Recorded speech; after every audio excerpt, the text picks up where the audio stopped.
안녕하세요. 데이터마이즈 유준범입니다. 이번 에피소드에서는 게임베리의 임형철 대표님을 모셨습니다. 현재 모바일 광고 네트워크 정글X와 블록코어라는 암호화폐 스타트업 엑셀러레이터 그리고 암호화폐 투자 펀드를 운영하고 계십니다. 21살 때 처음 창업을 했고 2017년도에는 포브스 아시아의 영향력 있는 30세 이하 리더의 한국인 창업가로 선정이 되기도 했습니다. 이번 에피소드에서는 회사 대표로서의 삶, 창업 아이템 선정, 실패한 사업들에 대한 이야기를 나누는 시간을 가지겠습니다. 안녕하세요. 안녕하세요. 네, 현재 게임베리와 블록코어라는 두 개의 법인을 운영하고 계시죠? 네. 게임베리의 사업은 총 3개로 구성이 되고 있는 걸로 알고 있는데 에이전시, 정글X, 그리고 레블리프트. 네. 그렇죠? 근데 사실 에이전시는 안 한 지 좀 오래됐고요. 아, 그래요? 네. 그래서 그냥 에드 네트워크인 정글엑스랑 이제 에드 익스체인지 RTB 쪽 사업을 하고 있는 레블리프트 이렇게 크게 두 가지로 하고 있고요. 이제 그 외에 소소하게 좀 광고 관련된 앱도 계속 개발을 하고 서비스를 해왔었는데 이제 그쪽은 최근에 이제 접고 이제 다른 회사에 좀 매각을 하는 걸 준비를 하고 있는 그런 상태입니다. 아, 네. 그럼 블록코어에 대해서 간략하게 설명 좀 해주시겠어요? 블록코어는 블록체인 쪽 회사들에 투자하고 이제 엑셀러레이팅을 하는 회사고요. 최근 6개월 동안 30개 정도 되는 회사에 투자하고 엑셀러레이팅을 해왔고, 구체적으로는 초기 투자하고 나서 이제 후속 투자를 유치를 하고 토큰 세일을 진행하고 마케팅이나 광고 또 백서나 토큰 이코노미에 대한 설계가 필요하다면 그런 부분까지도 이제 도와주고, 이후에 거래소에 상장하고 토큰 가격을 이제 전략적으로 관리하는 이런 부분까지도 다 진행을 하고 있어서 이제 한마디로 좀 엑셀러레이팅이 초기보다는 저희는 좀 준비가 된 이후 팀에 포커스를 맞추고 있어서 실제 토큰을 이제 사업화해 나가는 단계에서 필요한 사항들을 제공을 하는 그런 엑셀러레이팅을 하고 있습니다. 현재까지 투자는 그냥 저희 자체 자금이나 제 개인 자금으로 이제 투자를 해왔었고, 그거는 주로는 이제 지분 투자도 있기는 했지만 대부분은 그냥 암호화폐 투자였고, 이제 지분 투자용 펀드는 아예 이제 정식적으로 조성을 하고 있어서 지금 싱가포르의 펀드 매니징 라이센스를 이제 따서 실리콘밸리에 좀 유명한 트위터 초기 투자자, 또 러시아에 있는 유명한 엔젤 투자자 몇 군데 각 국가의 몇 분이랑 모여가지고 공동으로 펀드를 조성을 하게 됐고요. 지금 싱가포르에 세워놓고 펀드레이징을 작년 9월부터 이제 진행을 해서 올해 5월까지 펀드레이징을 마무리를 하고 정식적으로 블록체인 관련된 회사들의 지분 투자를 해나가기 시작할 예정입니다. 그 펀드 이름이 뭐죠? TGB라고 줄여서 부르고요. 이제 좀 원문은 트루 글로벌 벤처스. 그게 원래 좀 유명한 사람들이 모여서 만든. 네, 기본적으로 이제 엑시탄 창업가이면서 엔젤 투자자로 이제 활발히 활동을 하면서 또 블록체인 쪽에서도 투자를 계속 해나가는 이런 이제 사람들이 모여서 이제 조성한 펀드입니다. 게임베리 창업 연도가 언제죠? 2011년에. 그동안에 사업이 망할 뻔했었던 시점이라든지 좀 힘들었던 시점 얘기를 좀 해주세요. 네, 그냥 사실 그랬던 이벤트들이 연속적으로 항상 이제 있어 왔고, 지금은 어느 정도 정글엑스랑 블록코어도 자리를 잡아가고 있지만 사실 그렇게 오래되지 않았고요. 지금도 근데 자리를 잡았다고 해도 항상 리스크는 도사리고 있어서 이제 언제 어떻게 될지 모르는, 또 생각했던 것만큼 더 여기서 계획대로 잘 성장시킬 수 있을까 싶은 그런 리스크도 항상 있는 상태고, 초창기에는 애초에 처음에는 이제 게임 개발을 하려고 이제 시작을 했던 거였고요. 이제 개발자들이랑 모여가지고 실제 해봤는데 생각보다 이게 이제 쉽지가 않았었고, 퀄리티도 되게 낼 수 없는 수준으로 이렇게 좋지가 않았어서 공동 창업자들은 어떻게 같이 함께 하게 됐나요? 창업 관련된 모임 같은 데서 소개로 제 아는 지인의 친구들 이런 식으로 모여서 진행을 했었는데, 그 게임 프로젝트가 망가지면서 그냥 다 이제 나가게 됐었고, 그래서 저 혼자 계속 진행을 하다가 그 후에 다음 게임을 또 외주 형태로 이렇게 또 진행을 해봤었는데 또 마찬가지로 무산됐고, 이제 당장 뭘 해야 될까를 이제 생각을 하다 보니까 게임을 막상 이제 개발을 해보니까 마케팅을 해야 되는데, 그 당시가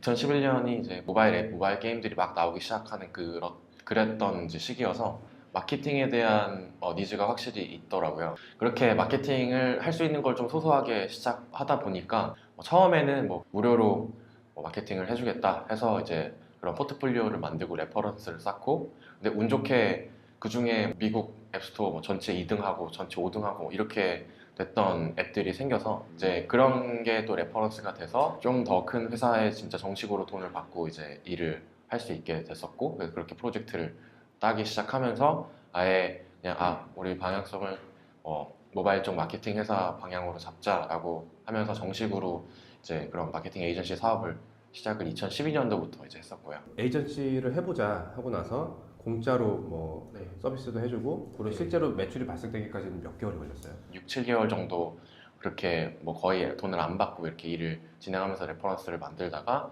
이제 2012년 여름 때부터 그러니까 마케팅 사업을 이제 돈 받고 정식으로 진행을 하게 됐고, 2012년 하반기에 그래서 한 매출이 3억 정도 나왔었고요. 막상 일들을 해보니까 더 전문적으로 이렇게 해야겠다 하는 그런 방향들이 보이면서 그 다음에는 2013년에는 15억 정도 나왔었던 것 같아요. 15억 1년 만에 3억에서 15억이 되겠네요. 작년도 매출이 얼마예요? 한 90억 정도로 내부적으로는 좀 추산이 됐고요. 근데 이제 에이전시를 하다가 그 당시에 제가 했던 고민은 단순히 광고주들도 충분히 할 수 있는 일을 그냥 대신 해주는 거에 지나지 않는다라는 좀 회의적인 생각을 하고 있었고, 또 사업적으로도 스케일업 하기에 좋은 비즈니스가 아니고 확장성도 떨어진다고 생각을 했었고, 내부의 크리에이티브 팀을 좀 제대로 갖추지 않으면 일정 수준 이상 회사를 규모를 키우는 거는 힘들겠다. 그리고 이제 영업도 마찬가지로 이제 그 당시에는 제가 나이가 21살 뭐 이럴 때였어서 영업하는 것도 어제 어린 나이로 뭐 쉽지가 않았었고, 복합적인 이유 때문에 대행사 일을 축소를 이제 해나가기 시작하고 다른 데 이제 눈을 돌리기 시작했어요. 자체적으로 뭔가 서비스를 직접 플랫폼을 개발을 해보고 그걸 서비스를 해보자.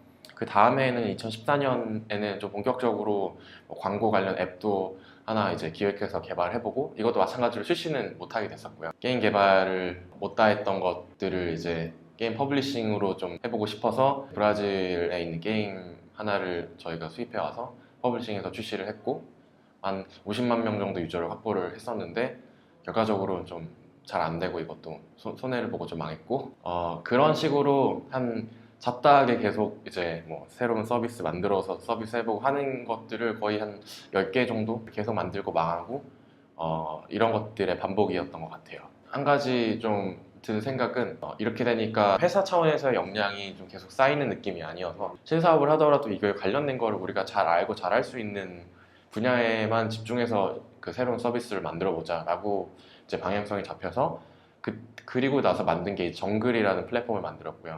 애초에 우리가 그럼 필요한 서비스를 만들어 보자라고 이제 그냥 전 세계에 있는 광고 매체들의 데이터베이스를 다 정리해서 어떤 국가에 어떤 종류의 트래픽을 제공하는지, 단가는 한 어느 정도 범위인지, 지역은 어디를 커버하는지, 이런 OS 이런 거에서부터 이런 정보들을 다 데이터베이스에서 광고주 입장에서는 어떤 국가에 어떤 유형의 광고를 뭐 어떤 수준의 조건으로 제공하는지를 이제 필터로 선택을 하면 거기에 이제 맞는 매체들을 다 리스트업해서 이제 보여주는 그런 서비스를 이제 만들었었고요. 그래도 꽤 뭐 많은 광고주들이랑 광고 매체들이 입점해서 사용을 했었는데, 그 플랫폼을 한 2년 정도 운영을 했는데 수익적인 면에서 좋지가 않아서 약간 피벗을 해가지고 차라리 이들 중에 하나가 되자. 그러니까 우리 어떻게 보면 검색 엔진에 입점해 있는 광고 매체들은 다 매출도 잘 나오고 사업을 잘 하고 있는데, 그러면 우리도 그냥 원오브댐이 되자라는 방향을 가지고 자체 이제 광고 네트워크를 출시를 하게 됐고, 이제 그게 정글X라는 이름으로 이제 자체 애드 네트워크를 출시하게 됐었고요. 한 1년도 안 돼서 월 한 10억 정도 이상 매출을 찍었었는데, 좀 빠르게 할 수 있었던 이유는 기존의 정글을 몇 년 동안 운영하면서 쌓았던 뭐 매체들이랑 광고주 데이터베이스, 그리고 그들과의 이제 네트워크를 통해서 시작할 때부터 좀 좋은 환경에서 시작을 할 수가 있었고요. 이제 저희도 몇 년 동안 그런 뭐 몇천 개 되는 매체들이랑 광고주를 다루다 보니까 어떤 매체들이 좋고 어떤 매체가 나쁜지 그런 것들 시작할 때부터 어느 정도 알고 시작을 할 수 있었어서, 그런 면에서 좀 좋은 평가들을 받는 상태로 시작을 할 수 있었어요. 차별화될 수 있는 점들을 계속 생각을 해서, 예를 들면 지금이야 뭐 한국에서 뭐 하드 KPI로 캠페인을 진행하는 건 너무나 일반적이지만 그 당시만 해도 그런 개념이 별로 없었거든요, 한국에서. 하드 KPI라고 하는 거는 네. KPI에 따라서 과금을 하는. 예, 맞습니다. 예를 들면 뭐 배달 관련된 앱이다. 그러면 그냥 그 당시에는 다 뭐 설치당 얼마, 설치당 몇천 원 이렇게 과금을 했었는데 저희는 저희 퀄리티를 이제 어느 정도 보장을 해서 저희가 설치를 이만큼 냈는데 만약에 주문율이 일정 수준 이상을 미치지 못하면 저희는 돈을 안 받겠다. 이제 이런 좀 공격적인 전략으로 이제 세일즈를 했었었고요. 공격적으로 한 이유는 초반에 자리를 잡기 위해서 그런 거야? 그것도 그렇고 사실 어느 정도 자신이 있었어서 이제 진행을 그렇게 했었습니다. 그리고 저희가 그 당시에는 광고주분들이 이제 특히나 이제 해외 쪽에서 저희는 트래픽이 더 많았었어서 해외에 뭐 미국이나 일본이나 이런 국가에 캠페인을 진행을 할 때 현지 로컬 에드 네트워크들이랑도 이제 비교를 해봐도 저희가 항상 이제 ROI적인 면에서 뭐 탑3 안에 드는 경우들이 되게 많았어가지고 이런 게 어느 정도 쌓였다고 생각을 해서 저희도 이제 좀 공격적으로 그렇게 진행을 했었습니다. 2015년부터 17년 동안 한 10개 정도 되는 프로젝트를 시도를 하셨는데 네. 이런 것들이 실패한 이유는 뭐라고 보세요?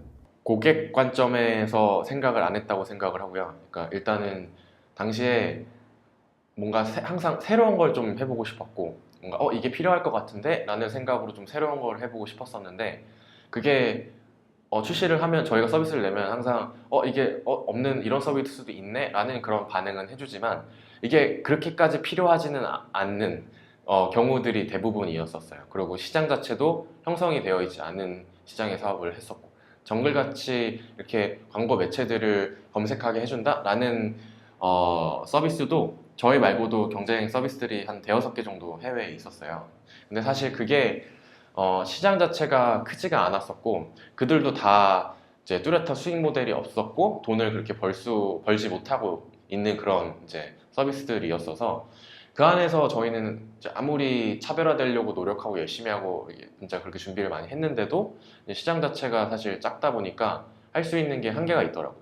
근데 반면에 에드 네트워크 같은 경우는 이미 검증이 되어 있고 이 사업 자체가 그리고 시장 자체가 형성이 되어 있고 있다 보니까 뭐 큰 차별점이 있으면 당연히 좋지만 큰 차별점이 없더라도 어느 정도 수익을 만들어내고 워킹하게 만드는 게 훨씬 수월하다는 걸 많이 느껴가지고 그래서 뭐 소위 어떻게 보면 이제 돈 되는 사업을 이제 하는 거였죠. 그럼 프로젝트 할 때 얼마나 투자를 해요? 그거는 정말 케이스 바이 케이스인데요. 투자를 안 받고 계속 회사를 이제 운영을 해왔었기 때문에 제일 중요하게 생각한 거는 영업이익을 제일 중요하게 생각을 하고 거기에 되게 민감하게 계속 운영을 해왔었어요. 전략적으로 내부적으로 디자이너나 뭐 퍼블리셔나 뭐 개발자를 이렇게 팀을 세팅해서 많이 두기에는 좀 리스크가 크다라고 생각을 했었고 외부에 이제 그 개발 외주팀 혹은 이제 개발 프리랜서들 을 좀 장기적인 파트너십 형태로 오랫동안 같이 호흡을 맞추면서 일을 해왔었고 이제 그렇게 해서 좀 비용을 최소화시키면서 할 수 있었던 것 같아요. 그래서 프로젝트당 뭐 작게는 뭐 2, 3천만 원 정도 들인 것도 있고 많게는 뭐 몇 억 정도 들인 것도 있고 편차가 좀 컸던 것 같아요. 한 10개 정도 프로젝트를 실패를 하고 지금도 아직 뭐 동일하게 비슷한 서비스를 많이 시도를 하는 거잖아요. 네.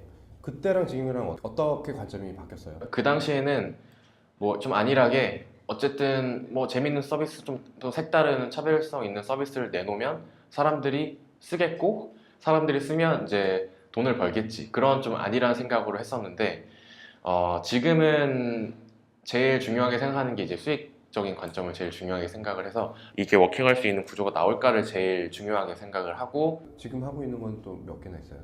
지금은 3개 프로젝트를 또 사이드로 직접 개발을 하고 있습니다. 하나는 이제 블록체인 쪽이고 2개는 이제 광고 쪽. 그래서 저희도 B2C 사업도 몇 번 해봤다가 저희가 해왔던 성격과 저희가 잘하는 영역이 아니라는 거를 확실하게 느껴가지고 하던 거 B2B에 좀 집중해서 계속 하려고 하고 있어요. 대학교 몇 학년 때 그만두셨죠? 일단은 대학교 들어가자마자 사실 시작을 바로 하기는 했었고요. 그러니까 학교는 그래도 한 학기는 다니기는 했었고 그 이후부터 이제 휴학하고 거의 이제 안 다니다시피 이렇게 이어오다가 이제 자퇴를 했었고 거의 한 학기 다니신 거네요. 제대로 다닌 건 한 학기를 다닌 것 같아요. 그럼 그때 내가 대학 다닐 때 7, 8년 전? 네. 그때 나에게 주는 조언이 있다면 일단은 그때는 저는 이제 20살 되자마자 창업을 또 지금 게임벨이 이전에 한 번 더 했었거든요. 근데 그거는 이커머스 관련된 서비스를 창업을 했었고 잘 안 돼가지고 이제 비슷한 서비스를 하던 쿠팡에 이제 초창기에 들어가서 일을 좀 하다가 나왔었는데 너무 무턱대고 이제 사업을 시작을 해서 되게 경험이 부족하고 아는 것도 너무 없었고 그랬던 상태라 시행착오를 너무 많이 겪었고 그리고 시간 낭비를 좀 많이 하게 됐던 것 같아요. 예를 들면 뭐 일을 할 줄, 그러니까 최소한 뭐 그때 20살 때였으니까 일을 아예 할 줄 몰랐던 상태였었는데 이제 사업을 하려고 하다 보니까 사실 어느 정도 뭐 회사에 다니면서 일을 하고 경험을 했으면 뭐 쉽게 할 수 있는 것들을 그 당시에는 되게 그런 것 때문에도 시간을 좀 많이 허비를 했던 것 같아요. 그 당시로 돌아간다면 회사에서 일을 한 못해도 1, 2년 정도는 그래도 혹은 2, 3년 정도 해보고 창업을 하는 게 좋았었을 것 같아요. 창업가로서 많이 배우고 성장하고 하는 시기도 물론 안 되고 어려울 때도 되게 많이 배우고 그렇지만 또 사실 잘 되고 잘 굴러가는 것들을 보고 만들어보고 하는 경험들이 훨씬 더 크게 도움이 많이 됐어서 일단 2016년, 17년, 18년 이렇게 이 최근 3년 동안 되게 많이 또 배우고 성장을 하고 있다고 생각을 하거든요. 그 전 한 5년보다. 서울대 나오셨잖아요. 네. 나오진 못했죠. 네, 나오진 입학하셨잖아요. 네. 도움이 됐나요? 저는 사실 도움이 크게 되지는 않았던 것 같아요. 그래요? 네, 일단은 뭐 투자를 받은 적은 없어서 뭐 투심할 때 그래도 창업자의 학령을 그래도 좀 보기도 하지만 그런 면에서도 크게 그런 건 없었고 뭐 저희야 뭐 광고 네트워크 사업하는 게 매체도 그렇고 광고주도 그렇고 주로 해외 거래처들이 많았어가지고 그냥 거기서는 뭐 당연히 더 의미가 없으니까 그냥 이제 네트워킹 할 때 뭐 같은 학교 출신이다 라는 점에서 조금 뭐 그런 분들이랑은 조금 더 가까워질 수 있는 뭐 계기 정도? 근데 뭐 그걸로 예를 들어 지금 금전적인 금전적으로 환산을 한다. 네, 그러면 뭐 숫자로 될 수 있을 정도는 아닌가요? 네 그렇지는 않았던 것 같아요. 저의 케이스는. 그 스카이캐슬 보시진 않았었죠? 네, 보시는. 듣긴 들었죠. 네. 어떻게 하면 공부를 잘할 수 있어요? 저는 그냥 뭐 학교 다닐 때는 공부하는 게 재밌었어가지고 그때도 마찬가지로 뭔가 성과를 내는 거, 그러니까 그때는 성적을 이제 내는 게 그냥 재밌었어가지고 그래서 그냥 뭐 열심히 했던 것 같아요. 그냥 학원이나 과외 이런 거 잘 안 다니고 중학교 때 조금 뭐 다니기는 한번 좀 거의 혼자 네. 다르네. 스카이캐슬이 필요 없는. 스카이캐슬은 또 의대 가니까 아, 저희는 또 의대는 아니었었기 때문에 그래도 제가 그 기사를 좀 찾아보다가 네.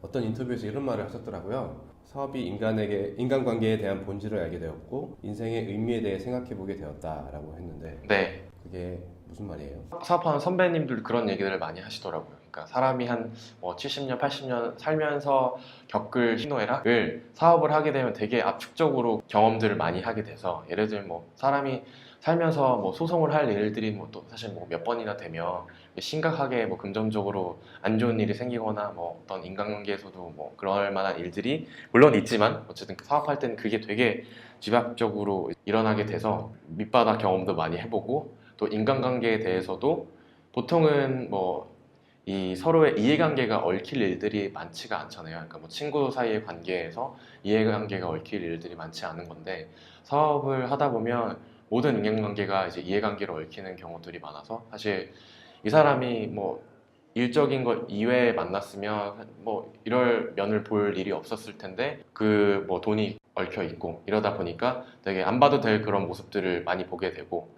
그렇게 되면 이제 지금 저 사람도 나랑 만약에 이런 일로 얽히게 되면 이해관계가 얽히게 되면 이런 모습을 보이려나 뭐 그런 되게 인간관계 회의도 들게 되고 사소하게는 그렇고 뭐 여러 가지 뭐 힘들고 뭐 스트레스 받을 일들이 다양하게 많으니까 요새 가장 스트레스 받는 일은 뭐예요? 사실 꼭 요새만이 아니라 항상 받아오는 그 스트레스의 틀이 있는데 저는 항상 세 가지 유형으로 봤거든요. 하나는 사업의 비전, 지금 하고 있는 서비스들이 지금 잘 될까? 그리고 앞으로 지금은 잘 되더라도 앞으로도 계속 더 잘 될까?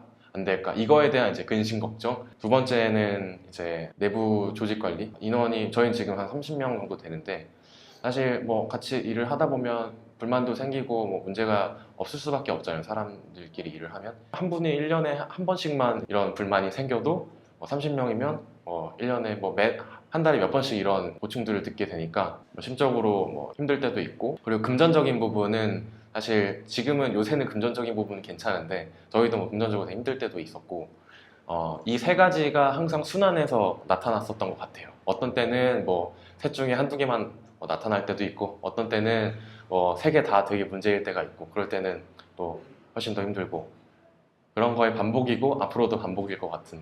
사업하시면서 가장 힘들었을 때가 언제예요? 정글X 출시하기 직전이었던 2016년에 가장 힘들었었고요. 준비하던 막 10개 사업도 다 망하고, 또 기존에 돈을 벌고 있던 마케팅 대행사 일도 신경을 안 쓰다 보니까 거의 그것도 안 들어오게 되고, 그래서 이제는 진짜 뭘 해야 될까, 그러고 그 앞이 보이지 않는, 그리고 10개를 할 때는 사실 뭐 돈을 못 벌고 있었어도 이게 잘 되겠지라는 이제 희망을 갖고 있기 때문에 그래도 심적으로 이제 힘들지가 않았는데, 그런 게 이제 다 끝나고 돈도 없고, 그리고 같이 일했던 사람들도 같이 했던 뭐 프로젝트만 다 계속 망하고 하니까 예, 더 뭐 떠나게 되고, 그러니까 그때가 제일 힘들었던 것 같아요. 정글X 시작하기 직전에.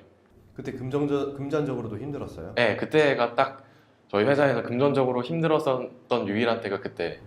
그 기간이 얼마나 갔어요? 한 1년 가까이 갔었던 것 같아요. 1년 동안 힘들게. 네, 딴 때도 항상 힘들지만 네. 예, 특히 더 힘들었던 것 같아요. 1년을 어떻게 버티셨어요?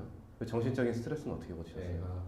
정신적인 스트레스가 그게 진짜 약간 그 육체적으로도 심하니까 드러나더라고요. 뭐 잠을 못 자고, 머리가 너무 막 깨질 것 같이 아프고, 약간 두통도 심하고, 그런 것들 때문에 예, 되게 힘들었었는데, 근데 뭐 종교 생활도 열심히 하고. 내 아들한테 내가 주고 싶은 조언 한 문장이 있다. 그러면 어떤 말을 해주고 싶어요? 삶은 이렇다. 뭐 지혜의 조언 같은 게 있다면? 일단은 해봐라. 그래서 저도 사업할 때 되게 저는 뭐 일단 하고 보는 그런 이제 추진력적인 면에서 다른 것들은 몰라도 그런 면에서 좀 장점이 있었다고 생각을 하거든요.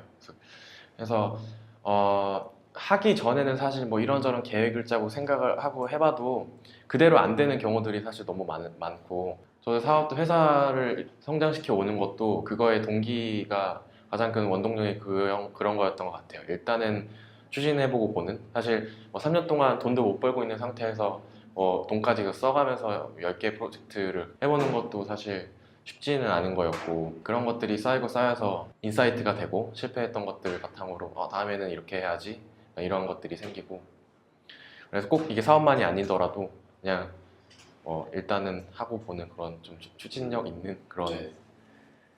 어떤 사람을 뽑고 있어요? 일단은 뭐 기존에 하던 정글X 광고 네트워크에서 어카운트 매니징 해줄 수 있는 분 채용을 하고 있고, 이제 레브리프트는 에드익스체인지 쪽 사업을 이제 막 시작을 해서 키워나가고 있는데, 좀 이 분야에서 RTB 쪽으로 경험을 해보셨던 분이 있으면 좀 같이 와서 많은 도움을 받을 수 있을 것 같아서 이런 쪽이랑, 저희가 또 최근에 일본 지사를 만들었어요. 그래서 일본에는 지금 지사장님 한 분만 계신데 일본어도 하실 수 있는 분들도 채용을 하고 있고, 블로커 쪽에서는 지금 하고 있는 투자 엑셀러레이팅 관련된 일을 같이 해줄 수 있는 분들을 채용을 하고 있습니다. 그런 분들이 대표님한테 연락을 하려면 어디다가 해야 되죠? 이메일 주소 좀 불러주세요. 그 채용 관련해서는 이렇게 저희 리크루트 그 이메일이 있는데, 리크루트 @gameberry.co.kr 이메일로 보내주시면. 개인메일 보내지 말아요. 그런 거는 아니지만 또 그 내부에서도 이렇게 검토하는 절차가 있어가지고. 리크루트 @gameberry. 네, .co.kr. 네. 업계 마지막 질문이에요. 네. 업계에서 만나보고 싶거나 친해지고 싶은 한 명 고르라면? 저는 본엔젤스의 장병규 대표님, 사업을 읽어서 시키시고 투자사로서도 어느 정도 반열에 올려서 또 잘 이제 성공을 시키시고 한 개 회사 성공시키는 것도 되게 힘든데 이후에 또 지금 블루홀도 되게 크게 성공을 시키시고 그런 연쇄 창업을 성공적으로 하셨던 것도 되게 대단하신 것 같고 또 지금은 좀 사회적 기여를 위해서 그런 쪽으로도 활동을 하시잖아요. 네. 그래서 그런 모습들도 보기 좋다고 생각을 해서 그럼 만나면 뭐 어떤 질문을 할 것 같아요? 그냥 사업이나 일적인 조언보다는 뭔가 인생, 삶에 대해서 어떤 생각을 갖고 지금 그렇게 오랫동안 이렇게 해오고 계시고 지금은 또 어떻게 보면 지금 저의 30년 정도? 연세가 더 많으신 네. 지금 그때는 지금은 또 어떤 생각을 갖고 이런 일들을 하고 계신지도 되게 궁금해요. 오늘 시간 내주셔서 감사합니다. 아닙니다. 감사합니다. 이번 에피소드가 도움이 되셨나요? 도움이 되셨다면 팟빵이나 팟캐스트에서 데이터마이즈를 검색하신 후 구독하시기 바랍니다. 데이터마이즈 웹사이트에서도 유용한 블로그 포스트가 많으니 방문하셔서 다양한 정보를 얻어가시기 바랍니다. 주소는